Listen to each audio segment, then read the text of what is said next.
Участники конкурса «Успешная семья Приволжья-22» посадили цветы в парке Амазония. Об именных гортензиях далее в нашем репортаже.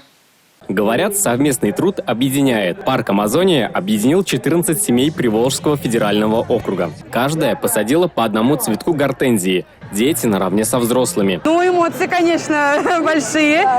И с пожеланием того, что мы посадили у вас цветочки. Может, мы вернемся к вам жить, если нас пригласят. Спасибо Чебоксарам, спасибо Пензенской области. Сегодня, в День семьи, отрадно видеть вас гостями нашего города. Отрадно видеть вас в приподнятом, отличном настроении.